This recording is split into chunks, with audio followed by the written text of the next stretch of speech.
ஆண்டவராகிய இயேசு கிறிஸ்துவின் ஒப்பற்ற நாமத்தினாலே இங்கே கூடி வந்திருக்கிற யாவருக்கும் எங்களுடைய வாழ்த்துதலை சொல்லிக் கொள்கிறோம். For this morning's meditation, let's turn to Revelation chapter 3 and read that very familiar portion. Revelation chapter 3 from verse 7 up to verse 13.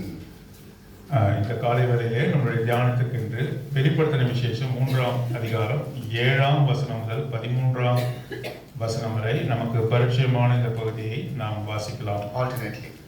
மாறி மாறி வாசிக்கலாம். வெளிப்படுத்தின விசேஷம் 3ஆம் அதிகாரம் 7ஆம் வசனம் முதல் 13ஆம் வசனம் வரை.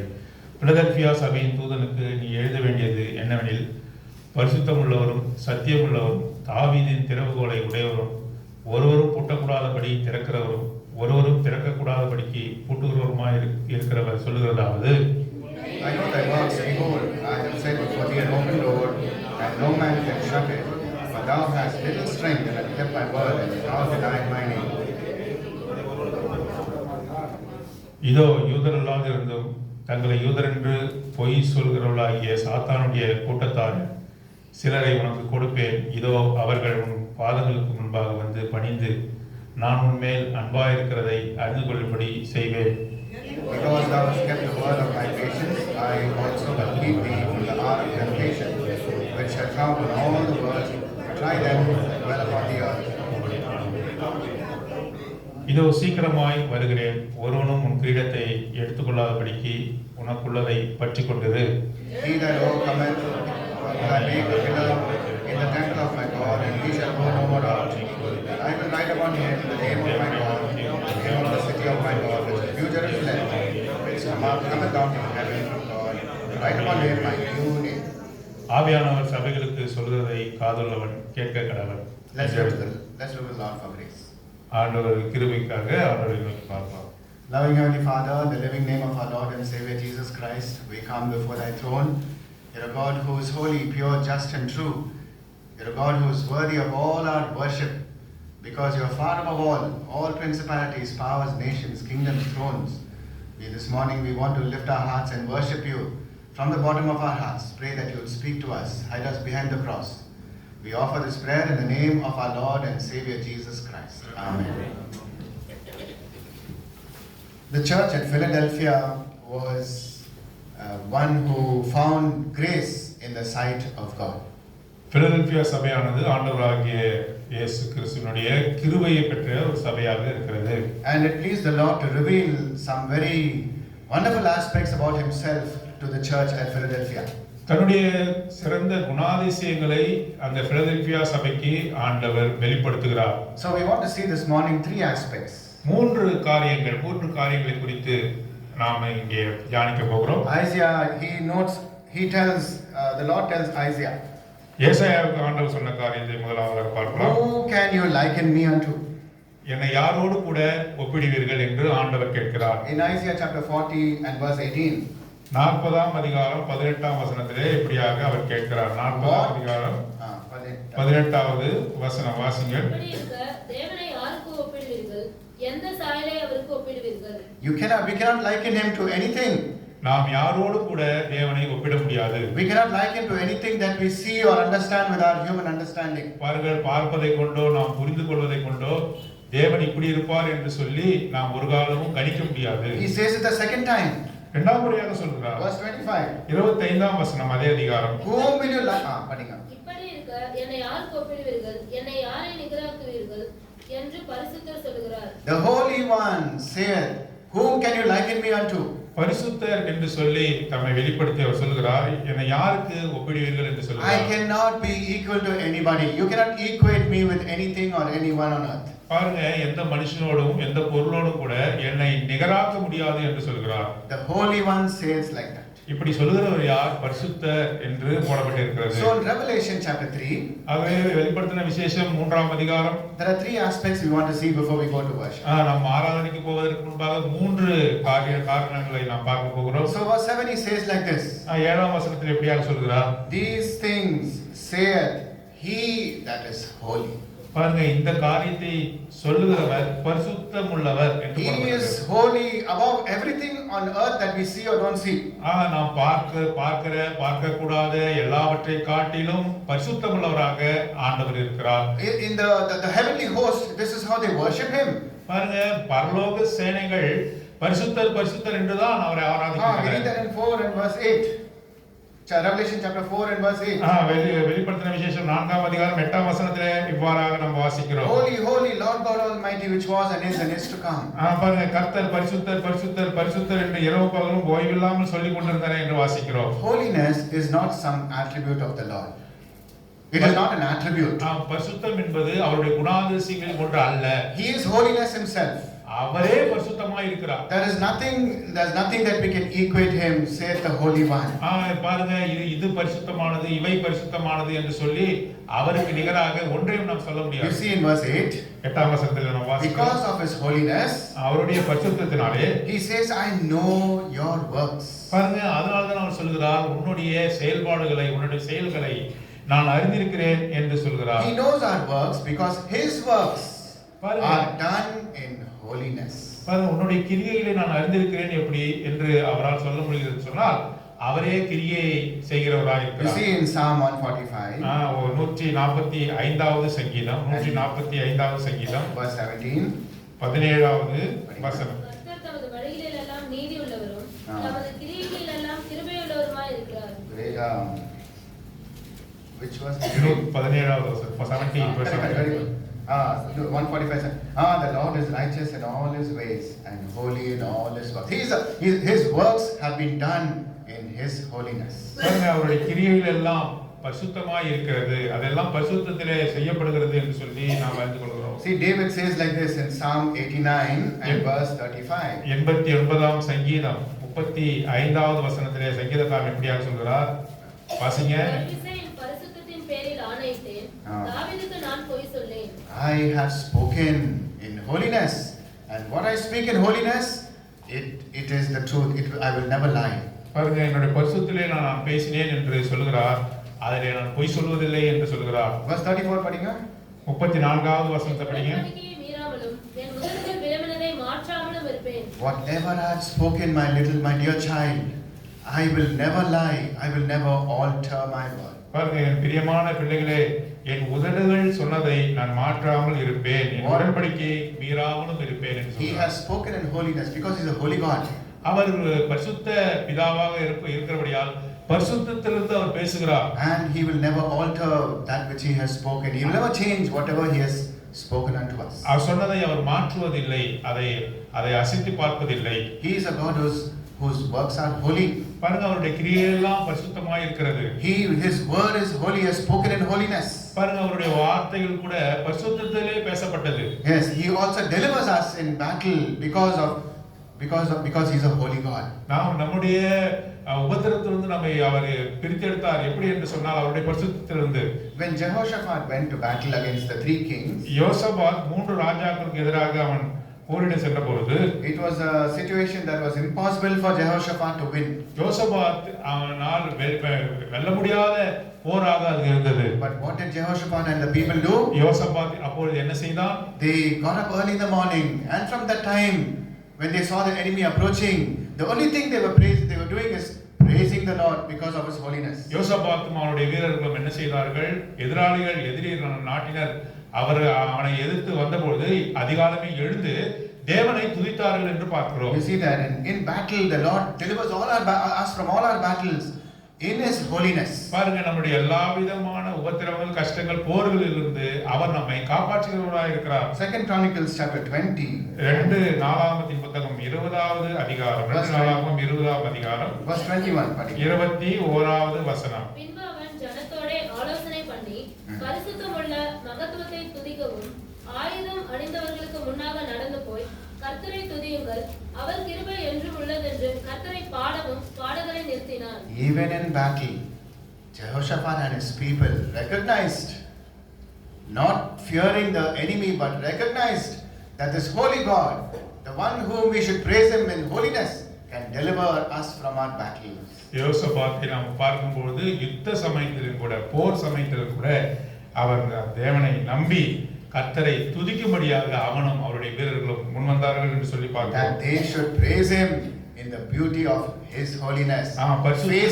Faced with a battle.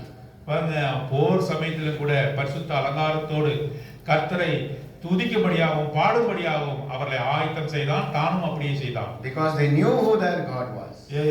தேவன் யார் என்று அவர்கள் நன்றாக All their அறிந்திருந்தார்கள். difficulty, in all their trouble, they understood there is a holy God who can save me from my battle. எல்லா கஷ்டத்திலும் எல்லா உபத்திரவத்திலும் தேவன் நம்மை காப்பாற்றுவார், இந்த பரிசுத்தமான தேவன் நம்மை காப்பாற்றுவார் என்று அவர்கள் நம்பியிருந்தார்கள். Because he is a king. ஏனென்று சொன்னால் அவர் ராஜாவாக இருக்கிறார். He is a holy king. அவர் எப்படிப்பட்ட ராஜா? பரிசுத்த ராஜா. And there's no enemy, no king on earth who can fight against that and win against that holy king. பாருங்க, எந்த விதமான ராஜாவும் இந்த உலகத்திலே இருக்கிற எந்த நாட்டினுடைய ராஜாவும் கூட இந்த பரிசுத்த ராஜாவை எதிர்த்து ஜெயிக்க முடியாது. See what David says see what the sons of Korah write in Psalm 47. 47வது அதிகாரத்திலே கோராவின் புத்திரர்கள் என்ன எழுதியிருக்கிறார்கள் என்று சொல்லி சங்கீதம் 47 நம்ம வாசிக்கிறோம். Read from verse 6 to 8. 6 லிருந்து 8 வரை வாசிங்கள். போற்றி பாடுங்கள், பாடுங்கள், நம்முடைய ராஜாவை போற்றி பாடுங்கள், பாடுங்கள். தேவன் பூமி அனைத்திற்கும் ராஜா, கருத்துடனே அவரை போற்றி பாடுங்கள். தேவன் ஜாதிகள் மேல் அரசாளுகிறார், தேவன் தமது பரிசுத்த சிங்காசனத்தின் மேல் வீற்றிருக்கிறார். He reigns over the heathen. He is God who sits upon the throne of his holiness. தேவன் ஜாதிகள் மேல் அரசாளுகிறார், தேவன் தமது பரிசுத்த சிங்காசனத்தின் மேல் வீற்றிருக்கிறார் என்று எழுதப்பட்டிருக்கிறது. We know what Isaiah prophesied about Christ when Christ was to be born. பாருங்க, ஏசாயா கூட ஆண்டவராகிய இயேசு கிறிஸ்துவின் பிறப்பை குறித்து என்ன எழுதியிருக்கிறார்? He says the garment will be upon his shoulder. பாருங்க, அவருடைய வஸ்திரம் அவர் மீது இருக்கும் என்று சொல்லப்பட்டிருக்கிறது. And of the increase of his garment and peace there shall be no end upon the throne of David upon his kingdom. பாருங்க, அவருடைய வஸ்திரத்திற்கும் அவருடைய சமாதானத்திற்கும் முடிவில்லை என்று எழுதப்பட்டிருக்கிறது. His throne is surrounded with majesty and dominion and power. அவருடைய சிங்காசனமானது வல்லமையினாலும் அதிகாரத்தினாலும் அங்கே சூழப்பட்டிருக்கிறது என்று எழுதியிருக்கிறார். And that amounts to the holiness of God. அதை பார்க்கும்போது அது பரிசுத்தத்தை குறிக்கிறதாக இருக்கிறது. God is a God who is holy. பாருங்க, நம்முடைய தேவன் பரிசுத்த தேவனாக இருக்கிறார். He is one whose name is holy. முதலாவதாக அவருடைய பெயர் பரிசுத்தர் என்பது God has given him a name far above all names. அவர் தனக்கென்று கொடுத்துக்கொண்ட நாமம் என்னவென்று சொன்னால் எல்லா நாமங்களையும் காட்டிலும் மேலான நாமமான பரிசுத்தர் என்ற நாமம். There's no other name whereby we were saved. பாருங்க, அவருடைய நாமமே அல்லாமல் வேறொரு நாமத்தினாலும் நாம் ரட்சிக்கப்படும்படி கட்டளையிடப்படவில்லை. His works are holy. அவருடைய கிரியைகள் பரிசுத்தமாயிருக்கிறது. He delivers us in his holiness. He delivers us small battles in his holiness. பாருங்க, நம்மை விடுதலையாக்குவது அவர் எப்படி விடுதலையாக்குறார் என்று சொன்னால் பரிசுத்தத்தின் நிமித்தமாக நம்மை விடுதலையாக்குறார். He is a holy king seated on the throne of holiness.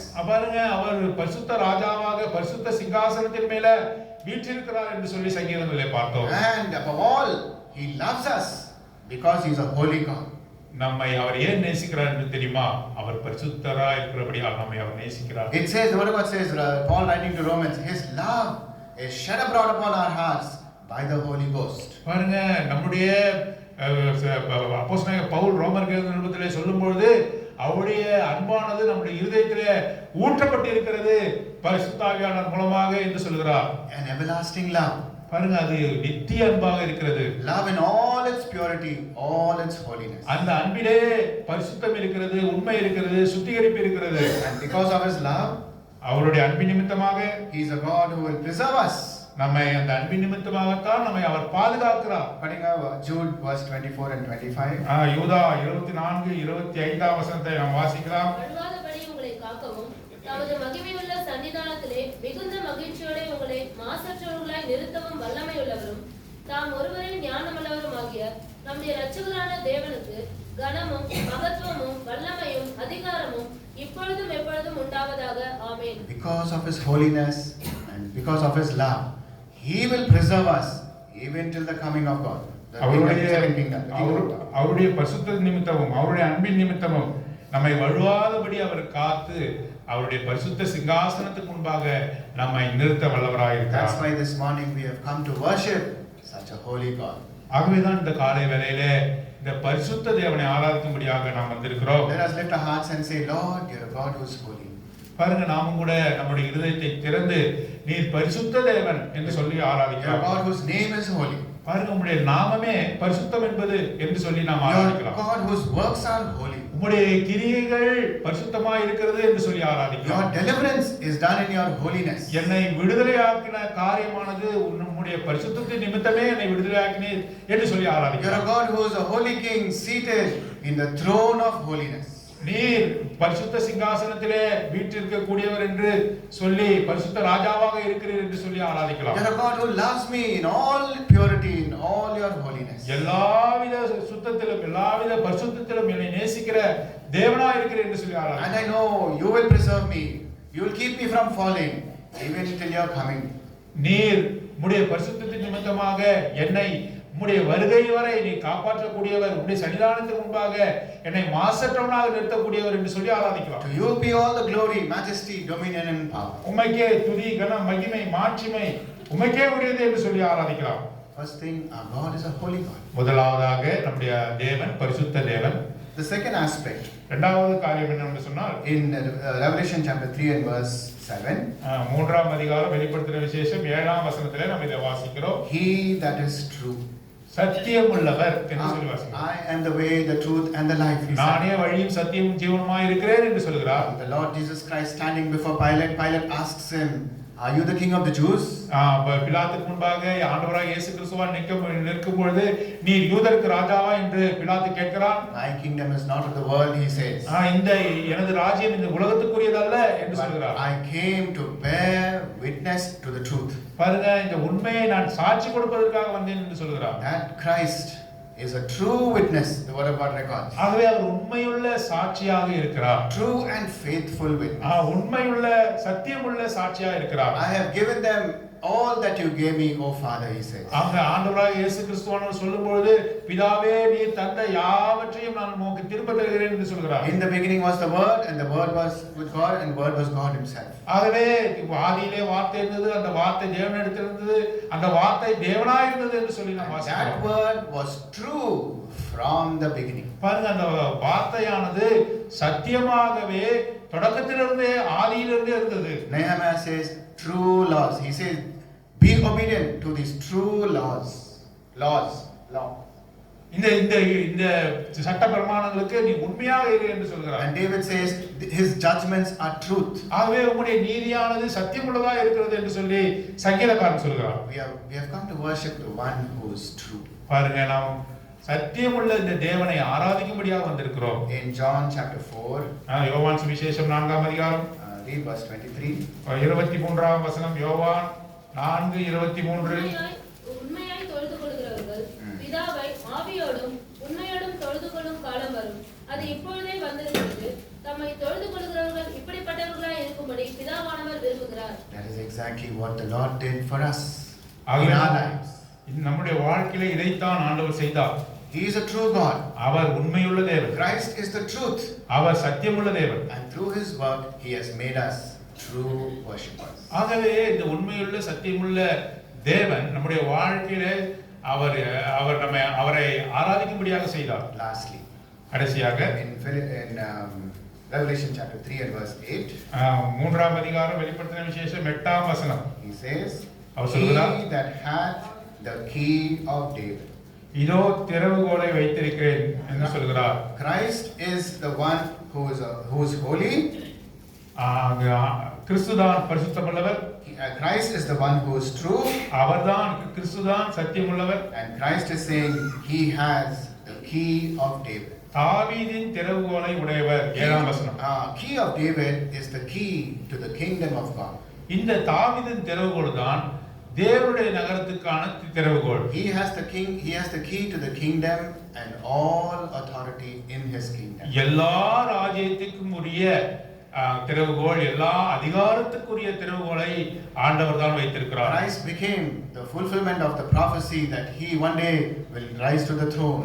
பாருங்க, ஆண்டவர் எல்லா தீர்க்கதரிசனத்துக்கு தீர்க்கதரிசனங்களுக்கு முடிவா இருக்கிறார். ஒரு நாள் அந்த ராஜ்யபாரத்தை அவர் ஏற்றுக்கொள்வார் என்ற தரிசனத்திற்கு அவர் உண்மையுள்ளவராக இருந்தார். That's why Paul writing to the Ephesians, ஆகவேதான் அப்போஸ்தலனாகிய பவுல் எபேசியருக்கு எழுதுகிறார். he says in verse 20, 20வது வசனம், chapter 1 verse 20, 1ஆம் அதிகாரம் 20வது வசனம்.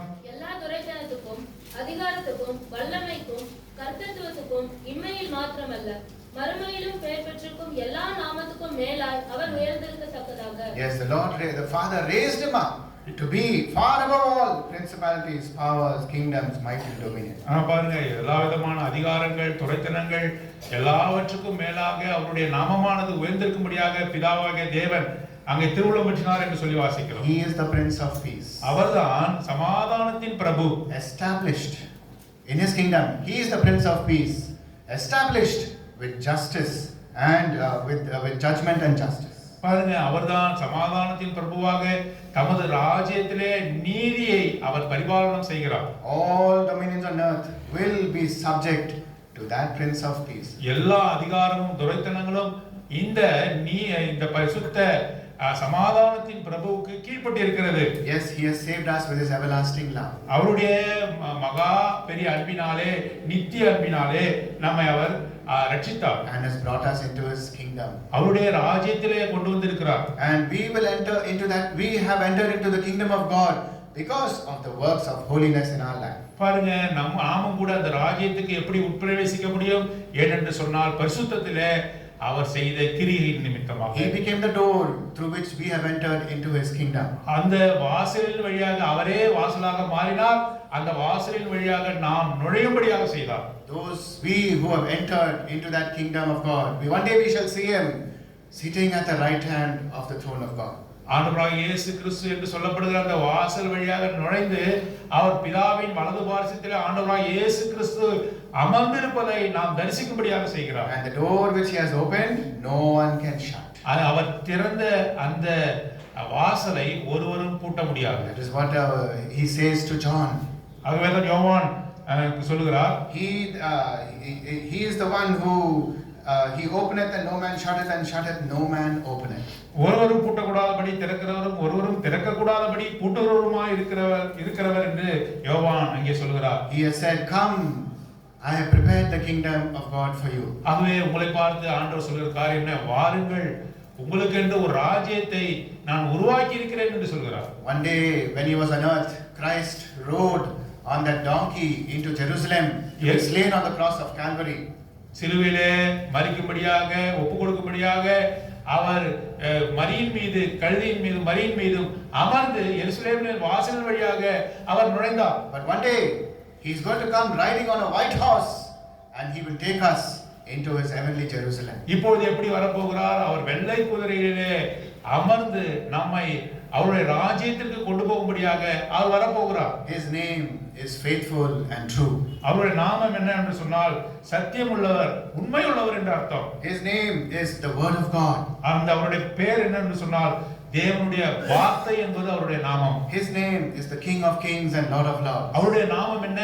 ராஜாதி ராஜா, கர்த்தாதி கர்த்தா என்பது அவருடைய நாமம். And those chosen and faithful will ride along with him into heavenly Jerusalem. யாரெல்லாம் தெரிந்து கொள்ளப்பட்டார்களோ, யாரெல்லாம் உண்மையுள்ளவர்களாக இருக்கிறார்களோ அவர்கள் எல்லாம் அவரோடு கூட அந்த பரலோக ராஜ்யத்திற்கு போக போகிறார்கள். This was the truth given to the church at Philadelphia. Philadelphia என்ற அந்த சபைக்கு கொடுக்கப்பட்டுள்ள சத்தியம் என்ன? அவர் பரிசுத்த சத்தியமுள்ளவர் என்பது. That he is a holy God. Our பரிசுத்தமுள்ளவர். And that he is the truth. அவர்தான் சத்தியமுள்ளவர். And that he holds the key to the kingdom of God. அவரிடத்தில்தான் தாவீதின் திறவுகோல் இருக்கிறது. அந்த திறவுகோலின் வழியாக அந்த பரிசுத்த சிங்காசனத்திலே அந்த ராஜ்யத்திற்கு நான் உட்பிரவேசிக்கும்படியாக செய்கிறார். So in all simplicity, let us just lift our hearts and worship him, the one who is holy, the one who is true, and the one who holds the kingdom, the key to the kingdom of heaven. ஆகவே எல்லா கீழ்ப்படிதலோடு கூட நாம் அவரை ஆராதிக்கலாம். எப்படி ஆராதிக்கலாம்? அவர் பரிசுத்தர் என்று ஆராதிக்கலாம். அவர் நீர் சத்தியமுள்ளவர் என்று ஆராதிக்கலாம். நீர் தாமே தாவீதின் திறவுகோலை வைத்திருக்கிறீர் என்று சொல்லி நாம் அவரை ஆராதித்து மகிழலாம். May we worship him from the bottom of our heart. ஆகவே நம்முடைய இருதயத்தின் அடி ஆழத்திலிருந்து அவரை நாம் ஆராதித்து மகிழலாம். God bless us. தேவன் தாம் இந்த வார்த்தையிலே ஆசீர்வதிப்பார்கள்.